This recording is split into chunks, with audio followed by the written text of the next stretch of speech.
Saudação especial para você, ligado aqui no podcast Sem Dependência, mais um episódio chegando aqui no seu YouTube para a gente comentar vários assuntos importantes que estão acontecendo aí no mundo da dependência química, assuntos que envolvem, o nosso país também, o exterior e principalmente também as nossas crianças, que são muitas vezes as mais afetadas por esse mal, A gente vai conversar bastante sobre isso aqui com o nosso time de Camisas 10, mas antes, obviamente, vou te agradecer pela audiência, que você tem dado aí nos cortes nas redes sociais, também aqui nos nossos programas, que tem ido quinzenalmente ao ar. Então é muito importante você estar sempre deixando o like, comentando, curtindo, compartilhando e, claro, pegando o link, e mandando nos grupos aí de família, para a gente poder cada vez mais alcançar mais pessoas. Lembrando, assim, a missão nossa aqui, desde quando foi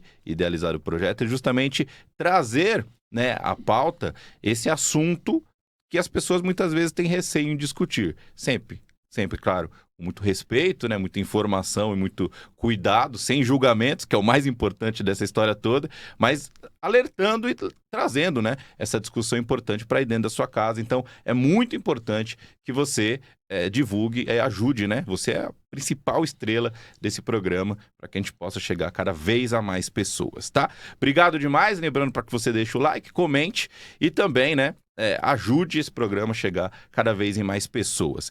Agradecendo todo mundo que está também, de alguma forma, sugerindo pautas, comentando, olha, eles poderiam falar sobre isso, poderiam falar sobre aquilo. Lá no Instagram também o pessoal gosta do Fábio Piperno bastante quando faz collab com ele lá nos cortes, vai sugerindo bastante assunto. Então, é importante demais essa sua participação. Hoje, vamos falar de dois assuntos que pautaram a mídia nessa última semana. O jornal Folha de São Paulo trouxe duas reportagens, uma reportagem um pouco mais longa, mais detalhada, outra uma sala de notícias ali, notinhas mais curtas.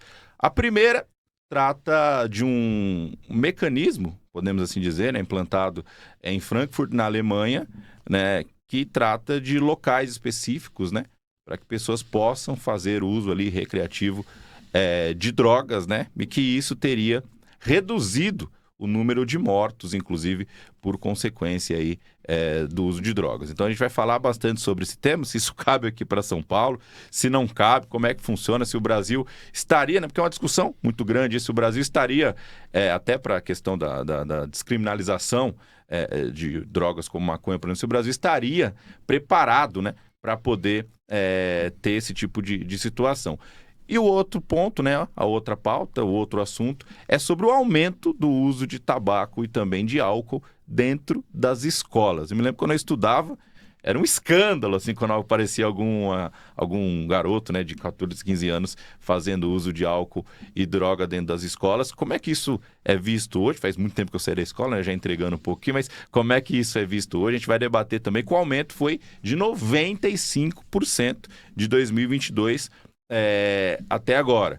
É claro que existiu aí, imagino que uma defasagem na medição dos anos anteriores devido aí à pandemia, que o pessoal não foi para a escola, estava numa capacidade reduzida, mas acho que é importante a gente fazer essa ressalva e também conversar sobre isso. Hoje com o nosso time de comentaristas, nota 10, todo mundo aqui super animado para fazer mais um programa. Deixa eu começar aqui cumprimentando Paulo Leme Filho, advogado, escritor, está sempre aqui com a gente no podcast Sem Dependência, também dando palestras e falando bastante sobre essa questão da dependência química e sempre trazendo filosofias, pensamentos muito sagazes aqui. A gente sai daqui pensando, fala, caramba, o doutor Paulo falou aquilo, que coisa que a gente precisa realmente, a sociedade precisa refletir como Paulo Leme Filho. Obrigado.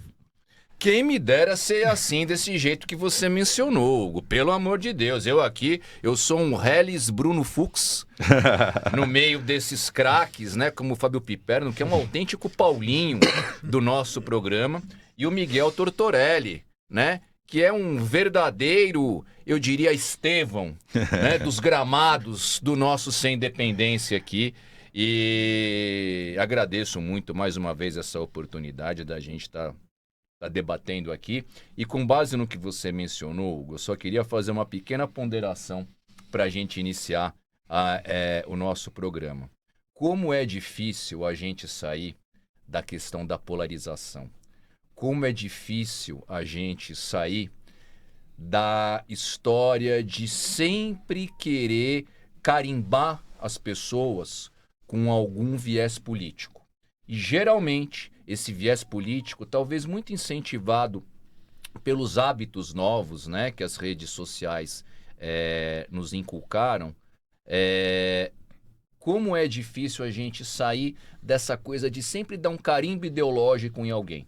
Então eu lembrei aqui, você falou dos cortes do Fábio, eu achei engraçadíssimo que a gente vem aqui e fala de dependência química, nós falamos das consequências sociais, das tragédias individuais, propomos algumas ideias para poder superar isso e vamos nessa linha, podemos não concordar. E aí, às vezes, tem algum corte do Fábio, e eu leio os comentários, Fábio Piperno, seu esquerdopata!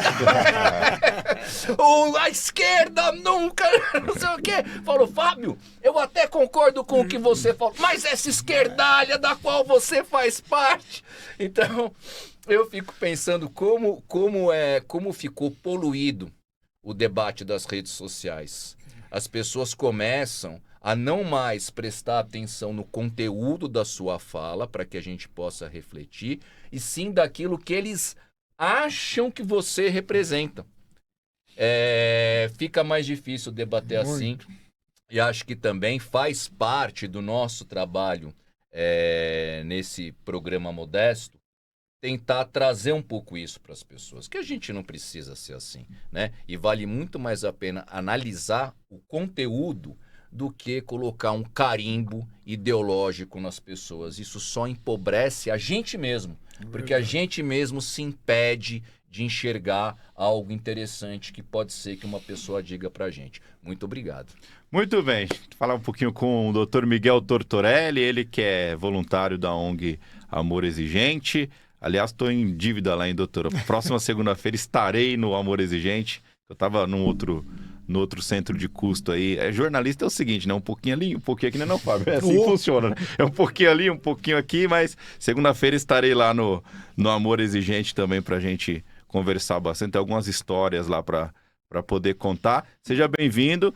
Finalmente, doutor, o senhor queria falar sobre esse assunto também do pessoal ter um local para usar droga já há algum tempo. A gente vai falar se no Brasil isso tem algum tipo de cabimento. Seja bem-vindo. Muito obrigado, um abraço a todos. É muito triste a gente ouvir isso daí. O Dr. Paulo já colocou aqui com muita maestria e sabedoria. Não podemos ter isso. Não tem condições de termos espaço que você vai dar condições para a pessoa fazer o que quiser lá dentro. Nós temos que fazer justamente o contrário. Levar esse pessoal para tratamento, tentar fazer com que eles parem de usar. Esse é o caminho. Mas que realmente as coisas estão cada vez pior e os espaços nas escolas hoje, mas já há algum tempo que nós fizemos muitas palestras em escolas e o tráfico está lá dentro. E quando sabiam que íamos fazer as palestras, queriam saber o que ia ser falado e que, se passasse daquilo que eles entendiam que podiam, eles parariam a palestra. Então, nós precisamos realmente mudar isso tudo. Agora, isso é brincadeira, né? E ele diz que, inclusive, essa seria a primeira. Iria colocar muito mais espaços para uso. Muito bem, vamos nos aprofundar mais nesse assunto aqui, porque eu acho que é curioso a gente falar. Fábio Piperno, seja bem-vindo a mais um podcast Sem Dependência. O Fábio Piperno já está acostumado com as redes sociais, né, o Fábio? Eu também já estou. Outro dia pagar uma vergonha lá no outro centro de custo. Faz parte. Seja bem-vindo, Piperno.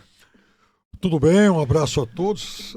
Isso eu acho que faz parte da vida de quem lida com opinião. Eu não me incomodo, não. Eu até faço um alerta, né, para quem dedica tanto tempo a me detonar em rede social. O que eu digo para todos eles é o seguinte: não existe rede social em que eu vá polemizar com quem está lá me agredindo, xingando e tal. Então, às vezes eu fico até lisonjeado com pessoas que dedicam tanto tempo para falar de mim, mas eu também quero dizer que vocês estão desperdiçando tempo, porque eu não vou cair nessa tentação de sair polemizando com todo mundo por absolutamente tudo, e até com gente, às vezes, muito mal educada, né?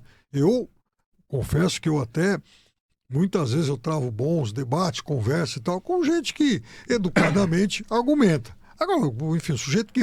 A turma do esgoto que vai lá para fazer jorrar sangue e tal, aí, repito, vocês estão perdendo tempo, porque eu não vou cair nessa.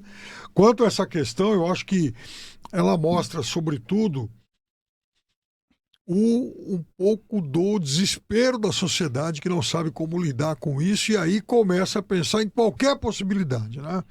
E eu confesso também que eu tenho muita dúvida sobre a eficácia disso, até porque a questão veja, é cada vez mais como lidar com o tráfico.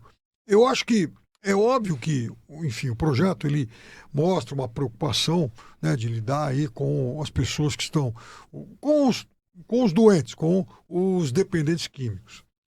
Mas eu não sei se essa é de fato uma solução eficiente. E comparar com a Alemanha, com o que está acontecendo agora, eu também não sei se é algo que a gente possa fazer de uma forma simétrica, porque o problema do tráfico, do crime organizado aqui, é muito pior do que o que a gente constata que ocorre lá. E outra coisa, também não dá para enquadrar isso, querer amarrar isso dentro da disputa ideologicamente polarizada, porque não vale, porque é bom destacar também que hoje a Alemanha voltou a ter um governo moderadamente conservador. Não é, enfim, um governo totalmente liberal nessa questão. E mesmo lá, eles admitem discutir isso de uma outra forma. Agora, eu acho que nem sempre o que funciona em um país de primeiro mundo possa ser replicado aqui. Muito bem, vamos falar bastante sobre isso, isso é importante a gente debater. Bom, já trazendo uns dados aqui para colocar em debate para o pessoal, né? A Alemanha identificou um problema nos anos 80 a respeito de muitos usuários de droga nas ruas, né, de Frankfurt, e decidiu, nos anos 90, implantar um sistema de um local, né, um prédio, né, que as pessoas poderiam ir lá usar drogas, né? Na época era muito droga injetável, né? Hoje mais a questão do crack mesmo. E isso, segundo algumas informações, e a Folha de São Paulo traz isso na reportagem, teria reduzido, né, o número de mortes ali, de alguma forma, né? Em algum ano, por exemplo, quando começou, né, nos anos 90, essa apuração, a média, né, de pessoas mortas por uso de drogas nas ruas era de 150 pessoas, né? Isso teria tido uma redução, para 25 pessoas no dia de hoje, né, no ano de 2024. Eu acho que é um estudo que a gente precisa, inclusive, analisar. Eu acho que o contexto que o Fábio colocou que foi importante, né, a respeito das sociedades serem diferentes, né? Eu acho que isso é muito relevante. Doutor, vou começar com o senhor, porque o senhor estava no in-off aqui, justamente falando sobre essa questão dos números e tal. Se vê com bons olhos essa redução, obviamente, né? Se hoje 25, antes 150, né? Mais de 100 pessoas deixaram de morrer, isso é fato. Mas eu acho que é importante a gente colocar que é difícil a gente fazer uma análise direta nesse caso, né? Será que deixou de morrer realmente porque começou a usar drogas dentro de um recipiente e não mais na rua? Isso tem algum impacto de fato? Como é que o senhor vê essa questão? Com relação a essa questão dos espaços de uso assistido de drogas, e aí nós estamos falando do uso de drogas ilícitas, né? As pessoas vão a esses espaços para fumar crack, vão a esses espaços para se injetar, seja heroína, seja cocaína. Então nós temos um aparelho público em que o Estado gasta recurso para que as pessoas possam fazer o uso dessas substâncias. A primeira coisa que eu tenho a ponderar aqui, e a matéria da Folha de São Paulo, jornal prestigioso, né? Um periódico de muita tradição do ponto de vista editorial, do ponto de vista da consciência de fazer pesquisas, de elaborar os textos. Eu sou um assinante da Folha de São Paulo. Com relação à reportagem em si, eu até me assustei, porque pinta-se um quadro de que isso seria a 8ª maravilha do mundo e de que isso resolveria, ou pelo menos atenuaria muito, o problema da dependência química. Então, a primeira coisa que a gente tem que colocar é assim: nem tudo que a Alemanha produz é bom. Nem tudo que vem da Alemanha é bom. Há 100 anos atrás, nós sabemos o que a Alemanha produziu e no que deu. Então, primeira coisa é, não podemos achar que pelo fato de vir de fora, e principalmente da Alemanha, seja algo que deva ser aplaudido. Então, assim, para mim, já começamos, né, a olhar com um pouco mais de criticidade essa questão. Com relação à questão da redução de mortalidade, eu confesso que, como você observou, eu realmente não entendi. Então, se disse que nesses espaços teria sido reduzida a mortalidade dos usuários. Eles viraram imortais? Como é que você mede isso? Como é que você sabe que uma pessoa morre ou não morre pelo uso ou pela overdose ou por alguma coisa porque ela estaria usando? Até porque é muito precário esse acompanhamento.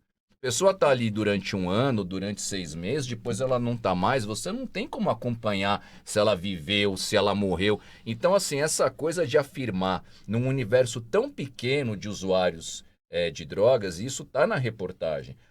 São algumas dezenas de pessoas que estão ali frequentando esses ambientes. Então, assim, você afirmar que houve uma redução da mortalidade... Olha, a redução da mortalidade, para mim, é só se tornando imortal mesmo.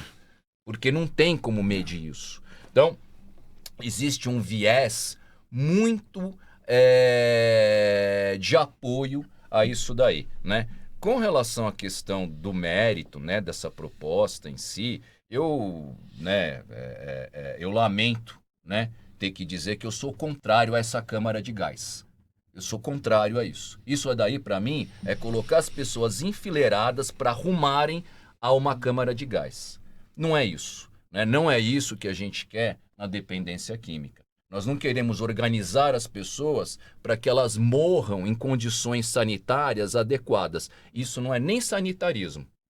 Então, assim, é uma distorção absurda isso. Quando a gente tem, Miguel, um filho, uma filha, um parente querido, alguém que a gente goste, um amigo, uma amiga, um irmão, uma irmã, a gente não quer que ele vá definhando vivo, que ele fique um esqueleto, pele e osso, e que bom, né? Ele tem uma caminha lá em que ele pode se picar tranquilamente. A gente não quer isso, né? Eu acho que quando nós nos contentamos com o bizarro, nós deixamos de olhar para aquilo que é possível fazer. Ninguém quer isso para nenhum parente seu. Isso chega a ser, na minha concepção, no modo como eu vejo a vida, desumano.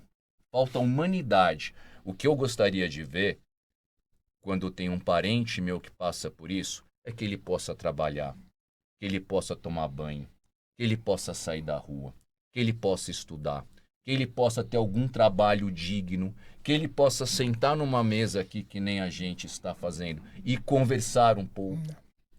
É isso que eu quero. Dizer que isso pode ser substituído por essa câmara de gás e nós temos que aplaudir isso daí, eu sinto muito, eu não acredito nisso, né? E digo com todo respeito, com toda tranquilidade, não queria causar polêmica com isso, mas quando a pessoa que tem dinheiro, e olha, e muitas das pessoas que propõem essas políticas públicas são pessoas endinheiradas, são pessoas que têm recurso financeiro, não estamos falando, né, de usuários do SUS. Muitas vezes, as pessoas que têm dinheiro e têm, infelizmente, um problema de dependência química na família, conseguem uma internação. numa clínica de alto custo, às vezes até fora do Brasil, para não causar, né, um escândalo. E eu não acredito, né, que essas pessoas gostariam que com os parentes dela acontecesse isso. Claro, né, que existe, talvez de algumas pessoas, né, até algum tipo de... veja só, né? Em vez é melhor a pessoa ficar lá naquela caminha do que ela ficar na rua, mas assim, né? Tá desviando o foco.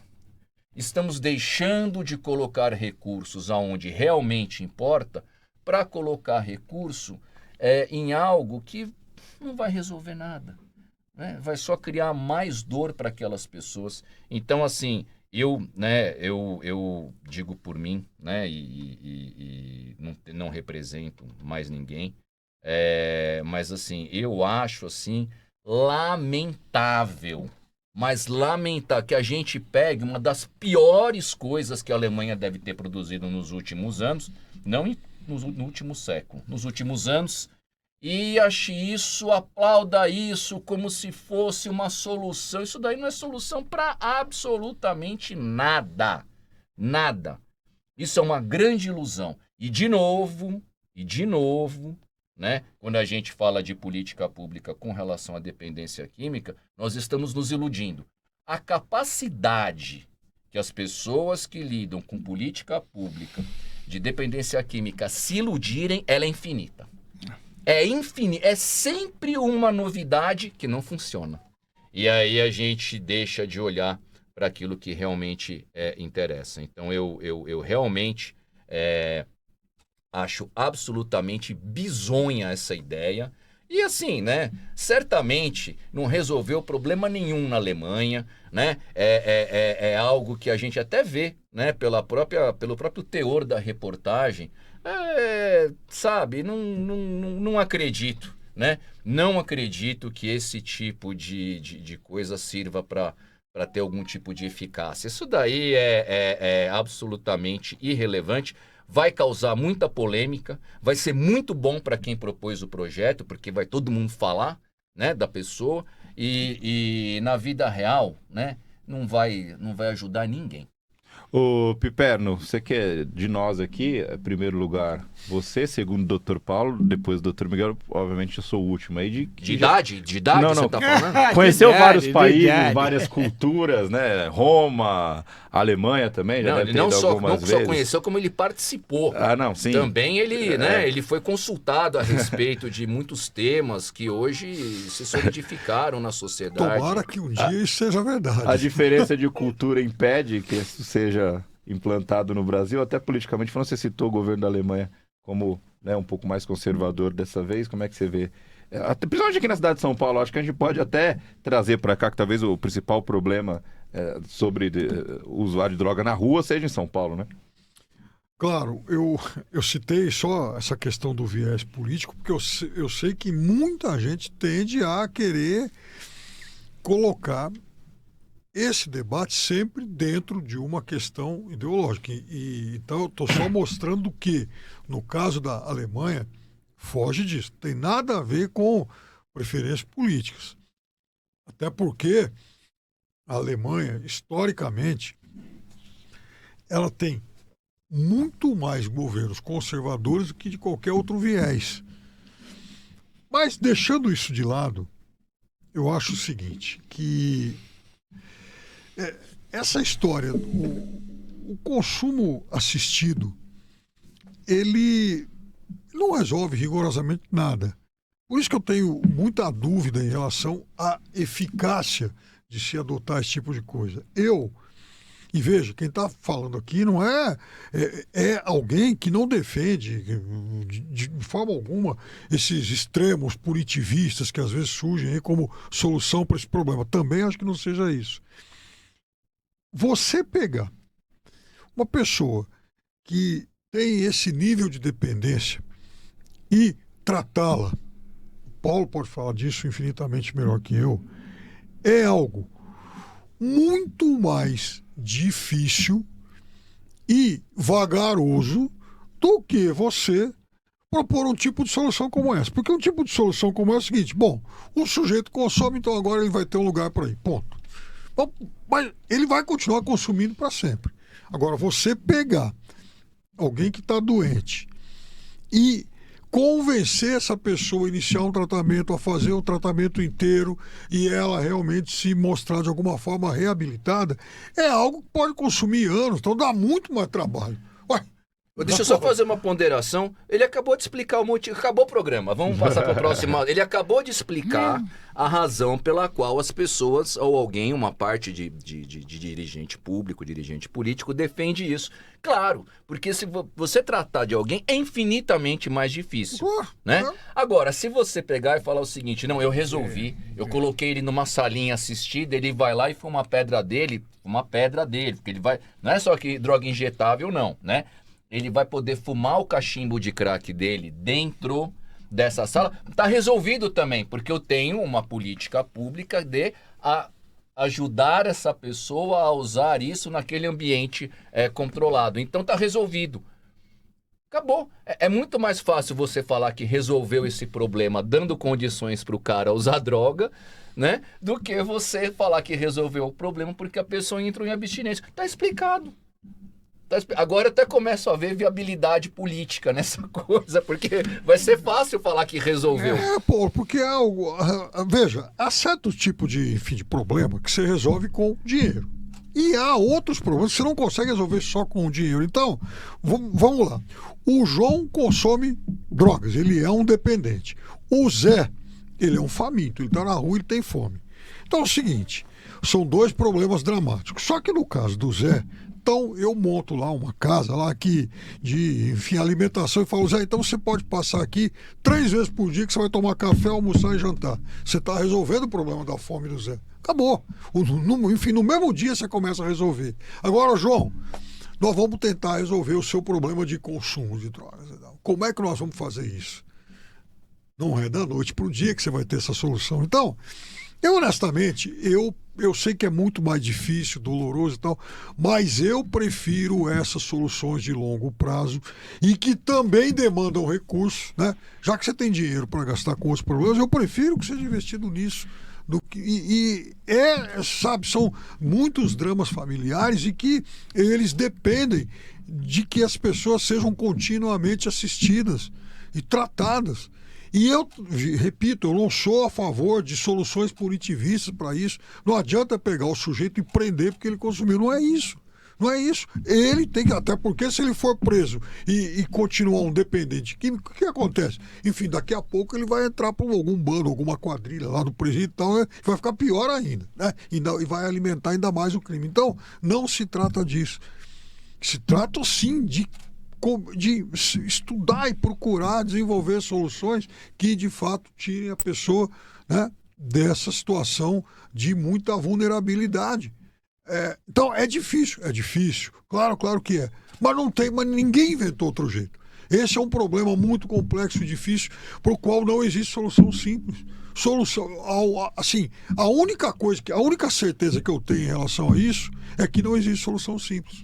E também me chama muita atenção, né, quando discute isso, Fábio, é que assim, eu vejo uma lógica, eu consigo ver uma lógica em ter espaço, assim, que é o fato de que aquelas pessoas que estão na rua ali, elas estarão menos vulneráveis, né, a algum tipo de briga com facção criminosa, enfim, eu acho que o pensamento talvez ele pode partir por esse lado. Por outro lado também, isso não vai deixar, na verdade, vai dar até uma segurança para que a pessoa entenda que continuar usando droga é uma coisa que tá ok. Eu acho que o recado que se passa, infelizmente, acaba sendo esse, né? Não, infelizmente é isso. E aí qual o recado você vai passar para as crianças, para as outras pessoas e para outras pessoas? Porque quando o Estado, eu acho que ele serve para isso, inclusive, quando o Estado dá um recado, seja em casos mais extraordinários, assim, do ponto de vista da força, ou recados educativos, eu acho que o recado é assim, ó, isso aqui é ruim de fazer, não façam, né? A partir do momento que a gente tem um local, né, que as pessoas vão ter ali para uso recreativo, etc. e tal. Não sei se o recado seria exatamente esse para as outras pessoas. E se muitas vezes a pessoa deixa de usar droga na rua aí por conta do perigo que isso pode causar. E tirando esse perigo, enfim, talvez pode até incentivar mais gente a usar. Acho que é um pensamento que a gente pode até ter. Então, e tem uma outra questão que eu quero conversar com o Dr. Miguel agora, quero perguntar para ele, que é assim, a mãe da pessoa que usa a droga, doutor, que o senhor atende várias vezes, não quer saber se ele está usando droga na rua ou se ele está usando droga em algum container por aí, né? Para ela, continua ainda sendo uma situação terrível, ou seja, o efeito ruim secundário que a droga traz, né? Que é atrapalhar, estragar as famílias, né? Ele continua acontecendo, né? Pior ainda, né? Bom, o que eu penso disso e a experiência que eu tenho durante esses anos que estou lutando contra isso é que nós deveríamos não abrir espaços para uso, e sim internar esse pessoal. Nós temos que levar aqueles que querem vão, na boa, quem não quer vai ser levado à força. Primeiro vai levar para a delegacia, que tem um monte deles que estão pedidos. Esses vão ficar presos e os outros vão involuntariamente internados. Nós precisamos tratar e não dar espaço para eles usar. Vai diminuir o número de furtos, de roubos, vai diminuir absolutamente tudo. O pessoal vai roubar para usar. Então nós estamos cansados de ver isso. Então nós precisamos trabalhar diferente nisso daí. Essa é a minha visão. Internar esse pessoal. Eles precisam se recuperar. Então não adianta, o teu filho vão arrumar o espaço, ele vai usar, mas vai continuar lá jogado, não indo para casa, os pais nem sabem onde é que eles estão, né? Porque vai lá, usa, depois vai aonde? Eles vão roubar para arrumar mais dinheiro para voltar lá para o uso. Então, é necessário que se estude com mais carinho isso. Depois tem outra. O uso disso daí, dessas substâncias, vai levá-lo à morte. Não tem outro jeito. E isso daí, o álcool também está junto com isso. Nós precisaríamos usar também alguma coisa para diminuir o consumo de álcool. Não sei se aumentar para 21 anos, ter uma fiscalização mais rigorosa, porque não adianta. Você vai lá no supermercado, crianças, jovens, 14, 15 anos, 13, está comprando bebida alcoólica. Não tem fiscalização nenhuma, não tem nada que impeça que um jovem desse compre drogas. O álcool é uma droga. Então, nós precisaríamos ver com mais carinho isso daí. Nós deixamos isso daí. As escolas é um negócio que é muito, muito, muito triste. Entra tudo, absolutamente tudo nas escolas. Tudo. Álcool, droga, e tem escolas que eles estão lá dentro. Quando não estão na porta, estão lá dentro. Então isso daí deveria... E não somos nós que sabemos. Todo mundo sabe. Todo mundo sabe. O governo, a polícia, todo mundo sabe.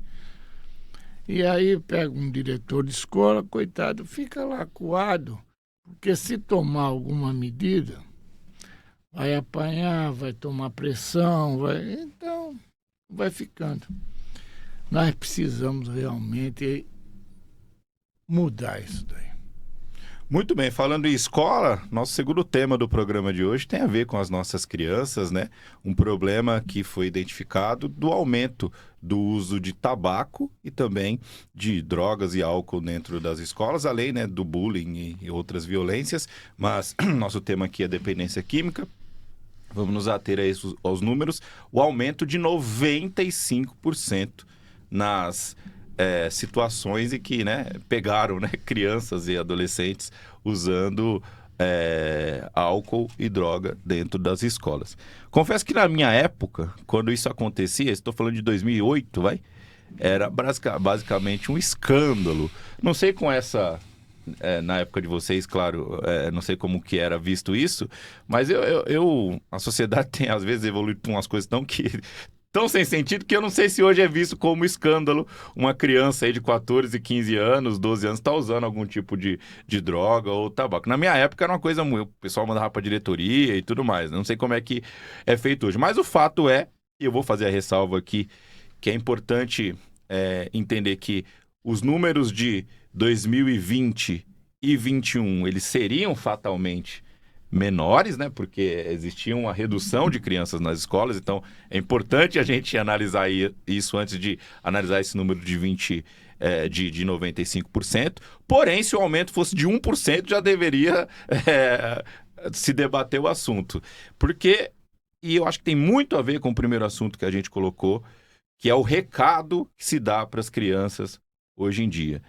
E debater, o Piperno foi muito feliz sobre a complexidade do caso.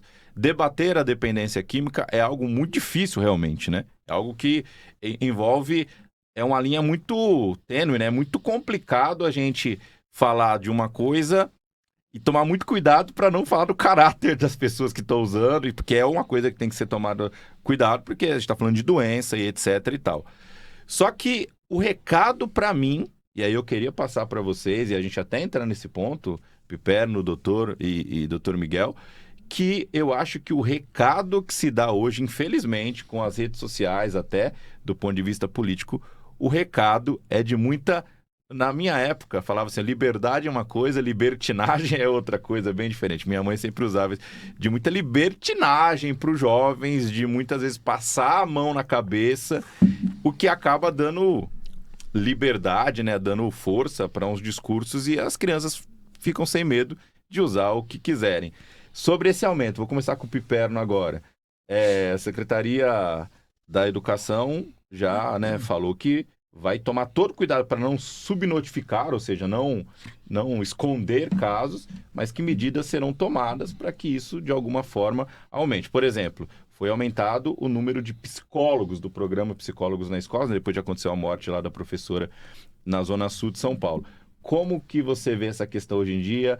O governo tem como pesar mais a mão nessa questão da orientação para essas crianças? O professor tem a ver com isso? Ou é mais uma demanda para o professor também? Como é que você vê todo esse contexto? Coitado do professor. Sempre que vem esse tema, quando eu era mais jovem, né? Então tinha mais tempo, tal, trabalhava menos. Não faz muito tempo. Mas na sua época, na escola, era um escândalo também ver um jovem usando droga, alguma coisa assim ou não? Você sabe que lá em Araçatuba, para ser honesto com você, na escola que eu frequentava, eu nunca vi ninguém consumir. A gente sabia de amigos nossos, não, mas geralmente ele ia consumir fora da escola. Agora, fumar, tinha um monte de gente que fumava, mas escondido. Aí o cara ia no intervalo, aí ia lá no cantinho e tal, né? Ele não ia fumar numa sala de aula, na frente do professor, mas nem cigarro. E o resto, ele ia comprar, fumar fora da escola. Pelo menos, não que a escola fosse um território sagrado, mas, na verdade, ele tinha medo de ser pego. Porque também, aí está o negócio, existia uma questão também de sanção moral. Esse negócio da sanção moral é uma coisa esquisita, porque varia muito conforme o período em que a gente vive, né? E aí você pode sempre avaliar se as mudanças são para melhor ou para pior. Eu me lembro que nessa época, logo que eu cheguei em São Paulo, em algum momento dos anos 80, eu fui num cinema, assisti um filme, e na época chamou um pouco a atenção, chamado Anjos do Arrabalde, de um cineasta chamado Carlos Reichenbach, que foi muito importante no cinema novo, e ele tratava exatamente das dificuldades de professoras que davam aula na periferia de São Paulo, escola pública. E elas conviviam com violência, agressão. Veja, ele falou isso nos anos 80. Sugiro esse filme aí para quem estiver discutindo o problema. A atriz até acho que era a Beth Faria, a atriz principal. Muito bem. Nós estamos 40 anos depois discutindo mais ou menos o mesmo problema que não foi resolvido e ninguém apontou nenhuma solução para isso. Então, aí a gente fala, às vezes, de questões morais. E que teriam sido, inclusive, devastadas aí, né, pelo advento das redes sociais. Muito bem. Eu me lembro, não faz tanto tempo assim, certamente o Paulo, o doutor também, alguns anos atrás, e há mulheres aqui no recinto, mas enfim, desculpe, enfim, a lembrança, passava em frente a uma banca de jornal, tinha um monte de títulos de revista de mulher pelada. Olha, com o advento das plataformas e de e de mudança de costumes e de avaliação e também de restrições, alguns abusos comportamentais, etc., a questão de costumes fez com que esse produto sumisse. Você passa em frente a uma banca de jornal, não tem mais nenhuma revista assim. O jornal no dia seguinte ao carnaval, então era um show lá, então, né? Todo mundo parava em frente à banca para olhar aquelas pardas com as musas lá, com pouca roupa. Então, isso acabou. Por quê? Porque os padrões de costumes mudaram. Agora, aí que está o negócio. Se a sociedade foi capaz de mudar, de operar esse tipo de mudança nesse campo, nessa área, por que na questão, por exemplo, dos costumes que são identificados na sala de aula, ela piorou? O que a sociedade fez de errado em relação a isso? Onde foi que o poder público relaxou em relação a isso? Então, veja, é óbvio que esse é um problema que não pode começar na sala de aula, muito pelo contrário. E aí eu sou a favor de uma solução que o Paulo aponta sempre aqui, de ter na sala de aula programas para exatamente debater isso, discutir assim com crianças, adolescentes e tal, porque, na verdade, o crime, ele vê nessas crianças e, enfim, adolescentes, o consumidor de amanhã. Ele está trabalhando esse público para que esse público passe a ser um consumidor. 40 anos atrás, o Darcy Ribeiro, tem vídeo dele aí espalhado hoje pelas redes, ele dizia o seguinte: ou a gente coloca as crianças em escola de tempo integral, ou nós vamos formar mão de obra para o crime. Isso ele fala 40 anos atrás. E isso é um escândalo que esse problema tenha piorado. Por que ninguém foi ver isso lá atrás? Então o Brasil relaxou em relação a isso. E esse problema, a solução tem que vir para a sala de aula também, porque não tem outro jeito. Não adianta a gente achar que com mais polícia, com mais isso, aquilo, nós vamos resolver esse problema. Não é isso. É também um problema de, assim, tem que entrar nos corações e nas mentes das crianças. Senão nós vamos perder essa batalha. E aí, doutor, o senhor que sempre fala, ele acabou de falar com a solução que o senhor sempre traz em relação à sala de aula, seria esse o caminho de evitar os futuros consumidores? É o momento de chegar, orientar, conversar. Eu tendo a até pensar, e eu acho que é uma discussão até para um outro programa, mas como é que a gente... tinha que ter para mim um local de formação de pais, cara. Eu não sei, alguém tinha que pensar isso algum dia para poder... Que os pais... Que também eu acho que é complicado a gente jogar tudo nas costas da escola, no sentido de educar ali as crianças. Eu sei que hoje o mundo leva as pessoas a fazerem tanta coisa que não tem tempo muitas vezes. Isso aí eu bem sei, mas eu acho que existe um caminho, um passo anterior aí que está um pouco desorganizado, que eu acho que o pessoal deveria conversar um pouco mais. Mas sobre essa escola especificamente, doutor, são números alarmantes, né? Diferentemente da discussão anterior, que diz respeito à questão do uso público, do uso de dinheiro público para construir espaços, para uso de drogas, isso é um problema real. O aumento de violência, o aumento de bullying, o aumento do uso de drogas, o aumento do uso de álcool, de ocorrências relacionadas a isso, até porque a escola pública, através da diretoria, ela tem que registrar isso. Isso é um problema real e pode ver que vem tudo junto. Bullying, álcool, drogas, violência, tudo isso aumenta de uma forma constante, de uma forma alarmante, como você notou.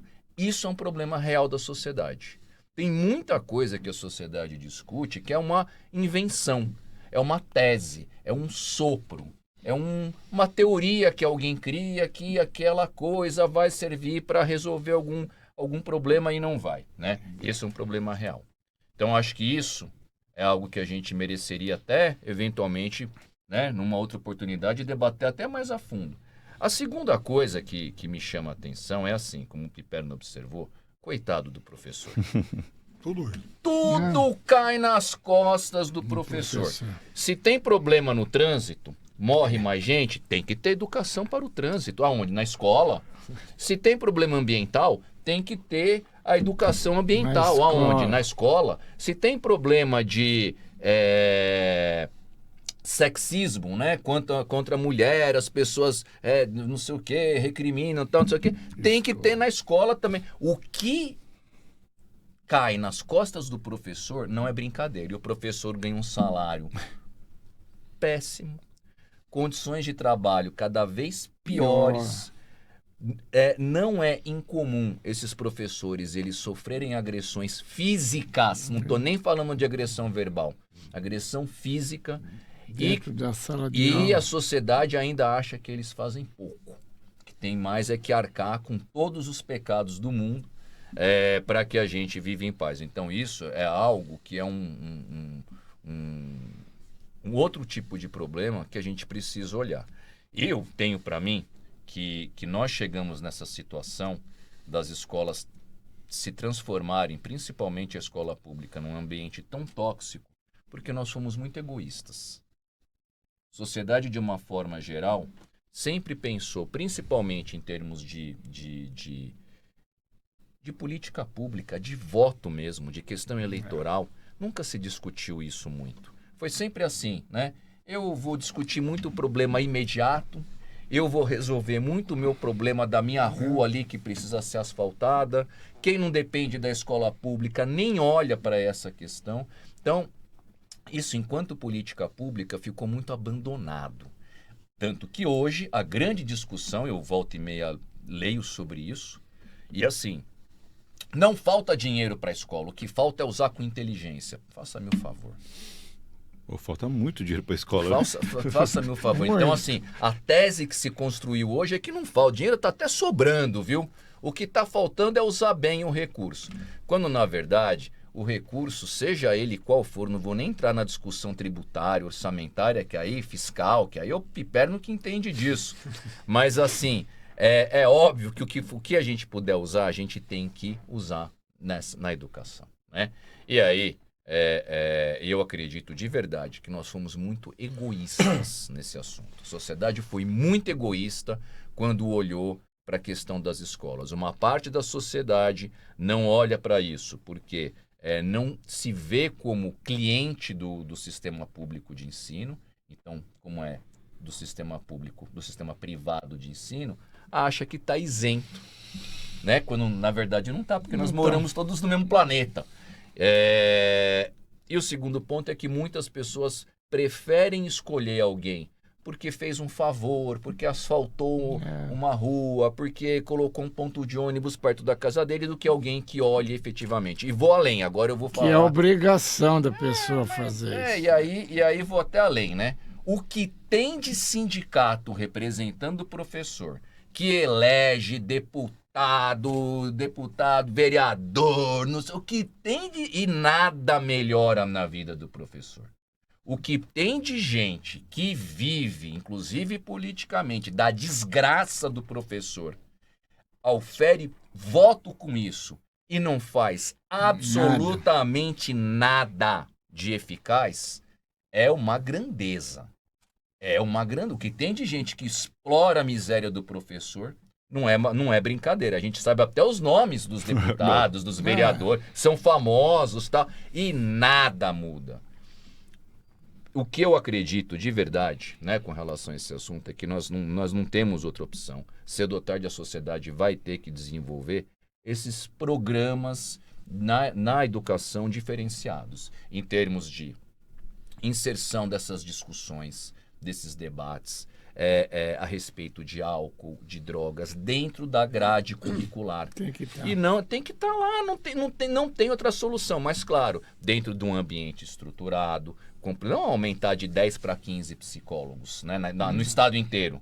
Não é isso que nós estamos falando. Nós estamos falando da elaboração e da construção de um programa com assembleia dos alunos, roda de conversa para que as crianças possam falar dos seus próprios problemas, da sua própria vida. Estou dando exemplos que podem não ser os melhores, mas são programas que precisam ser instituídos para que a escola seja um ambiente de acolhimento, de segurança.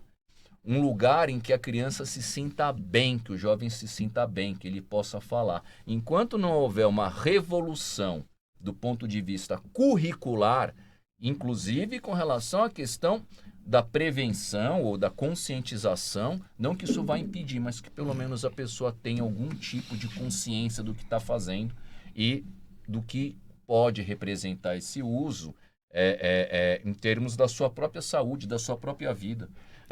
Tem que fazer essa discussão. As pessoas entram em contato com 12, 13, 14 anos de idade, já está criando problema dentro da escola. E geralmente ninguém sabe que a pessoa está usando, que a criança está usando álcool, porque se revistou a bolsa dela. Se percebe que ela está usando álcool e droga quando ela tenta esfaquear o professor, quando ela agride um colega, quando ela desmaia na sala de aula porque está bêbada. Por isso que as pessoas descobrem que tem essa situação. Então, enquanto nós não fizermos uma revolução curricular, e para isso precisa de recurso, mas precisa também de boa vontade para que isso seja executado. Isso não vai acontecer, não vai mudar. A gente só vai ver esse quadro piorar. A sociedade vai ter que olhar para isso de uma forma menos egoísta. Menos egoísta. E esse espaço de acolhimento, de valorização, de conscientização, isso vai ter que ser feito, né? Como o Piperno observou, né? Já se sabia disso há 40, 50 anos atrás. Isso não é uma discussão nova. O que houve foi que a sociedade priorizou outras coisas.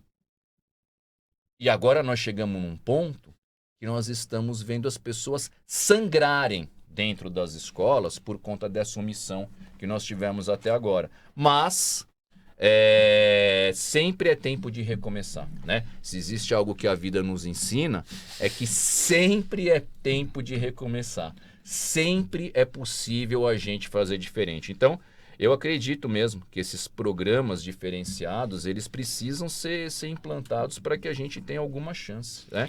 E isso é um problema real. Isso é algo que realmente a gente precisa debater. Vou passar para o doutor Miguel. Só uma reflexão aqui, doutor, e veio à minha cabeça agora. Esses dados sobre o aumento do uso de jovens, né?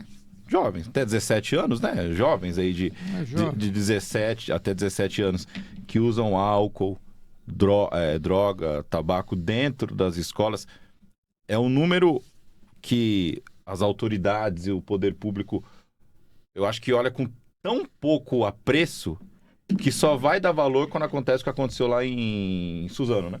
Quando uma criança pega uma arma, imita um jogo e sai matando todo mundo. Eu não tenho dúvida. Aí o pessoal fala, nossa, já é um alarme. Olha, o pessoal tá usando muita droga e muito dentro da escola, hein? Eu acho que o pessoal precisa de um cuidado melhor pra não daqui a pouco não pegar uma arma e sair matando todo mundo, né, doutor? Acho que é mais ou menos por aí. Não tenho dúvida disso. Isso daí é um assunto que deveria estar sendo debatido todos os dias. E ele passa numa nota pequena e depois, quando acontece uma tragédia muito grande, vai se falar de novo e tal, vamos fazer alguma coisa. Não se faz nada, né? Mas eu ainda acredito que as pessoas vão se conscientizando com o passar do tempo. E esse tema, agora, né, só para... já nem deveria tocar nesse assunto, mas já que estamos falando aqui, né, Miguel? Esse tema, ele tem uma grande dificuldade na sociedade. Ele é impopular. Exatamente. Ele é impopular. Não dá voto para ninguém, né? Não dá voto para ninguém. As pessoas falam, peraí, não sei se eu concordo, não sei se é bem assim. Na verdade, não, né?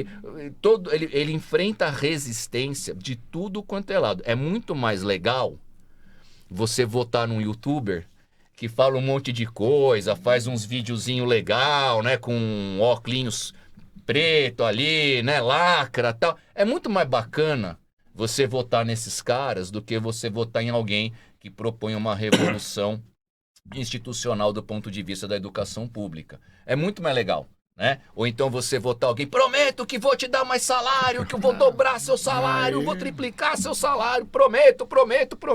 Aí quando assume um mandato, fala, coitado, eu sou de mim, coitado de mim, eu não tenho condição, sou, né? É tão mais legal, né? Obra de esgoto ninguém vê. Ninguém vê. Mas a praça pública, que às vezes não vai atender quase ninguém, todo mundo vê. Então isso, não é tem quase emenda para obra de esgoto, mas tem muita emenda para praça e não vai ter emenda para isso aí. É isso aí. Então, assim, é impopular. Esse tema ele é impopular. Mas uma hora a gente chega lá. O Piperno Souto falou de emenda parlamentar.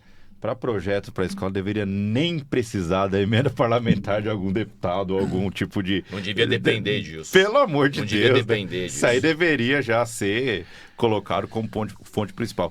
Doutor Miguel, eu queria perguntar o seguinte para o senhor. O senhor lida com muitas mães lá no Amor Exigente. É sempre legal trazer essa vivência do doutor e a gente conhece algumas delas. É a idade perigosa, né? Essa idade que a reportagem mostra que o pessoal está usando na escola é ali a porta de entrada, é a idade perigosa, é a idade que a mãe... Porque muitas vezes está usando na escola porque justamente para a mãe não poder ver que está usando, né? Então a escola é um lugar separado disso aí. Como é que o senhor tem lidado com isso? Qual a quantidade de casos que chegam para o senhor? Muito grande. E é no Brasil inteiro.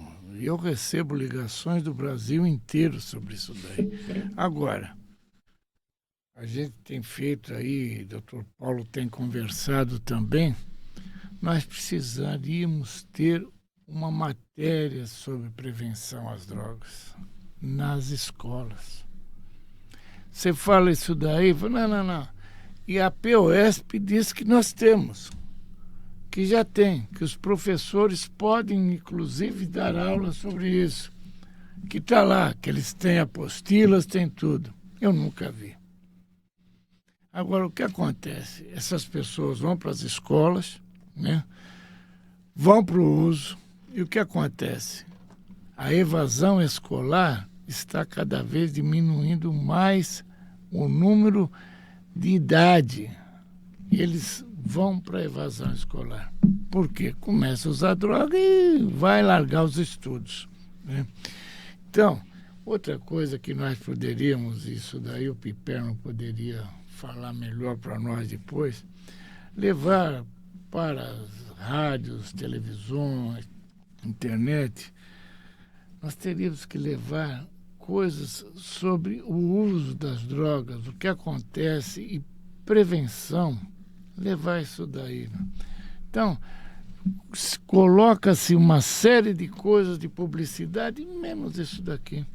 Isso daqui nós precisaríamos levar principalmente para os nossos jovens, porque eles acreditam que não, eu paro a hora que quiser. Não é isso, Paulo? Eu paro a hora que quiser, não tem problema contra isso. Ninguém começa usando qualquer tipo de droga, ou mesmo, quando eu digo qualquer tipo de droga, eu digo álcool. Todo mundo começa Achando que vai parar. achando que vai parar, o que vai controlar. Ninguém acha que vai ficar coberto com um lençolzinho na rua, dormindo ali ao relento. Ninguém acha que vai chegar na condição do típico dependente do crack que a gente vê nas ruas. Ninguém acha que vai chegar nesse lugar. As pessoas sempre acreditam piamente que usarão controladamente aquela droga. E aí, eu queria aproveitar, né? Só que nós temos alguns minutos ainda. Eu sou uma pessoa que realmente não tomo jeito, viu?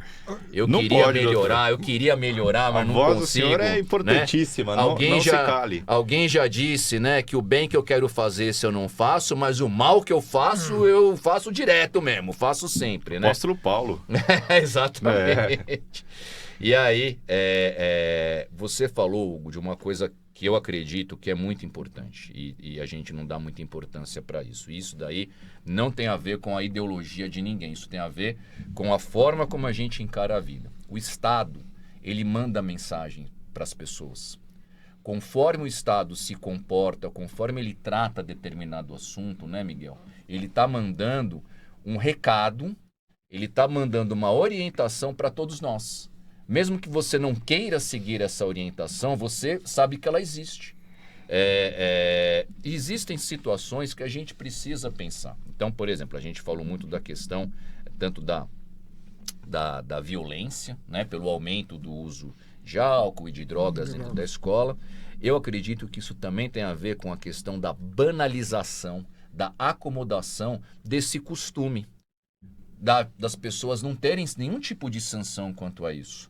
E vou, mais uma vez, contar para vocês, né, o que eu vi nos Estados Unidos com relação à maconha, que é um recado claro que a sociedade manda, né?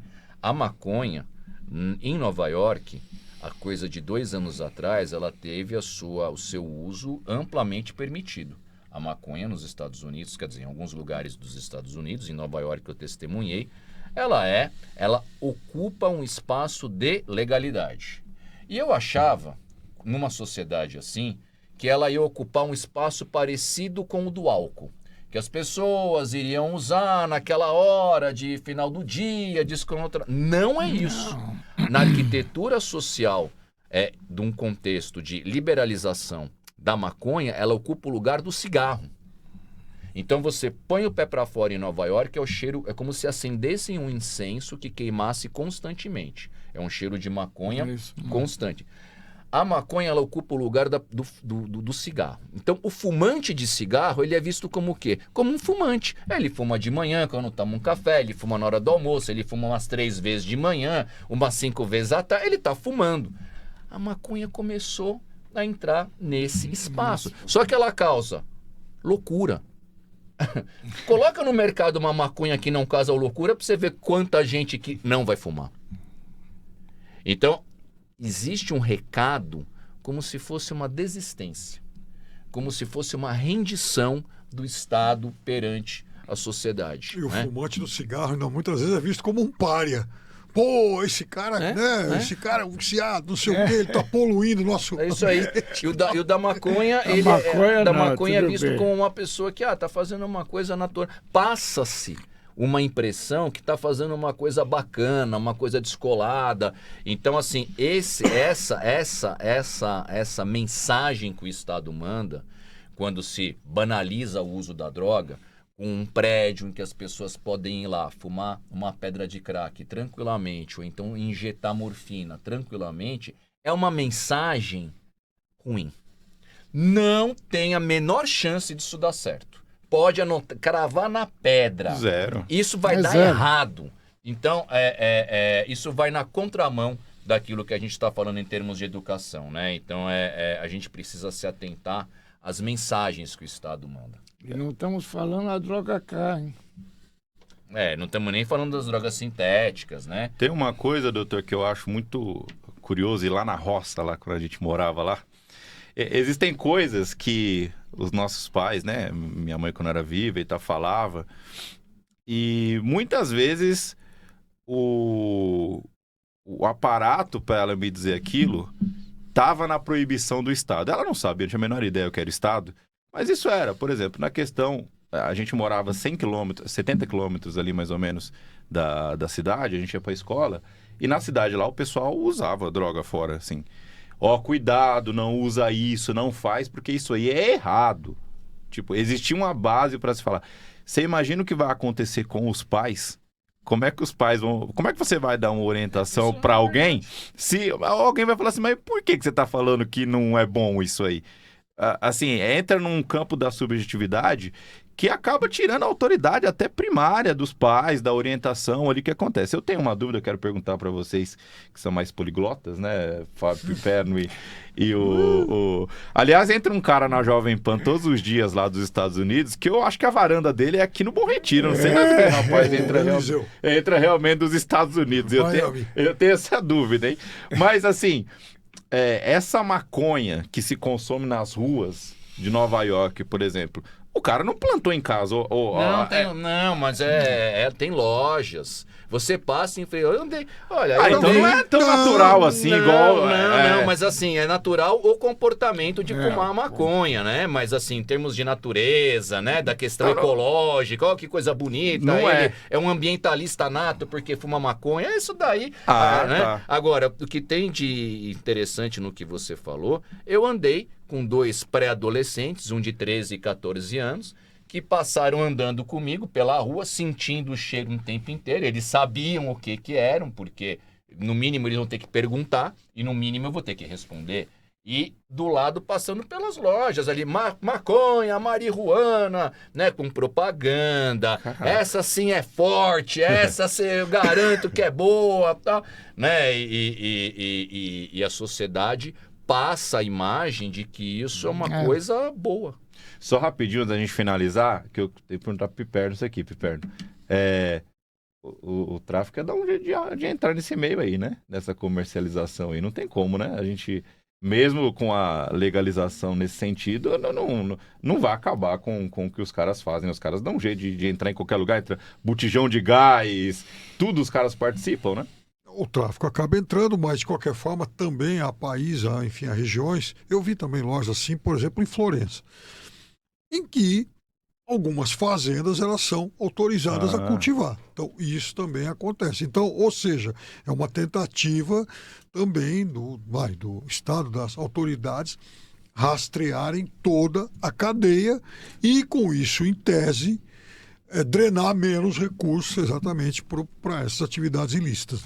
Muito bem, obrigado, galera. Estamos partindo aqui para o fim de mais um programa. Esse programa, na minha concepção, já falei até para a diretora do programa aqui, para a Cris, que ele deveria ter 7 horas e passar em TV aberta. Mas a gente vai chegar ainda nesse nível. Para a gente chegar nesse nível, a gente precisa do seu like, do seu comentário, do seu compartilhamento. Obrigado para todo mundo que está comentando, principalmente vendo lá os cortes no Instagram. Bacana demais a sua participação. Piperno, obrigado, hein? Sempre dando show aqui. Isso. É o Estevão, antes de ir pro Chelsea, que vai dar ruim lá, hein? Aquele timinho lá. Não. Ele é um fora de série. Mas, enfim, muito obrigado pelos exageros aí. Esse Fábio Piperno com a gente. Fábio Piperno, só para passar, rede social Fábio Piperno, onde as pessoas podem te assistir, né? No Instagram, Fábio Piperno, no X, o antigo Twitter, só Piperno. E as pessoas podem assistir lá no 3 em 1, também lá no 3 canal em 1 Derby, e também né? no canal Derby Todo Dia no YouTube. Aí é sobre futebol. Com a Marília é ruim. É Derby todo dia, só que eles vinham falando do Neymar, do Flamengo. Devia falar de Corinthians e Palmeiras, né? Deveriam falar de Corinthians e Palmeiras. Dr. Paulo Leme Filho, feliz da vida. Grande viagem para os Estados Unidos. Pé quente, né? Pé quente demais. Grande viagem aos Estados Unidos. Obrigado, doutor, Ele pela foi participação. passear lá. Mas pé quente demais, né? Deveria ir em todos no Allianz. Diga lá, doutor. Obrigado, hein? Olha, muito obrigado, fico muito feliz. O Piperno, para mim, ele é um Estevão melhorado. Ai, rapaz. É um Estevão melhorado. E o Miguel Tortorelli é um Ademir da Guia no auge. Então eu fico feliz, acho que o nosso objetivo, né? Assim, as redes sociais, elas têm essa possibilidade de registrar as coisas. Então, nós não sabemos, né? Daqui a um tempo, no futuro, né? Quem é que vai nos assistir, quem é que vai poder, eventualmente até, né, receber algum tipo de informação. E eu fico muito feliz de poder participar aqui. A gente sempre tenta fazer a nossa parte, né, professor? É isso aí. Doutor Miguel. E você que está aí nos assistindo... Olha para a câmera, doutor. Pode dar manda um a sua mensagem para nós de temas e sobre isso daqui, o que vocês acham que nós devemos fazer. E faça também, porque o pessoal e os nossos políticos só fazem alguma coisa quando são cobrados. Vamos cobrá-los. Obrigado, doutor Miguel, doutor Paulo, Fábio Piperno. Eu queria terminar com uma mensagem aqui importante. Eu sei que nosso podcast é atemporal, mas vale a reflexão. Tudo que a gente está discutindo aqui, né, o ponto final dessa história é a vida das pessoas, né? É como as pessoas podem ter uma condição de vida melhor, viver. E eu queria deixar uma reflexão sobre o que aconteceu com o Diogo Jota, né? Atacante da seleção de Portugal, que foi ultrapassar um carro, o pneu dele estourou e ele acabou, infelizmente, falecendo. Então, viva! Ame as pessoas que você acha que tem que amar, aconselhe todo mundo, porque é isso que importa, tá? Não perca seu tempo, você jovem sobretudo, não perca seu tempo com coisas que vão te levar ao fundo do poço, porque realmente a vida passa muito rápido e a gente precisa aproveitar ela da melhor maneira possível, tá bom? Obrigado você que está com a gente, que deixou o like, que comentou, que curtiu, que está sempre aqui no podcast Independência. Se inscreva no canal, estamos crescendo, a gente vai chegar lá, hein? Nossa mensagem vai rodar o mundo ainda. Obrigado a todos, forte abraço, valeu!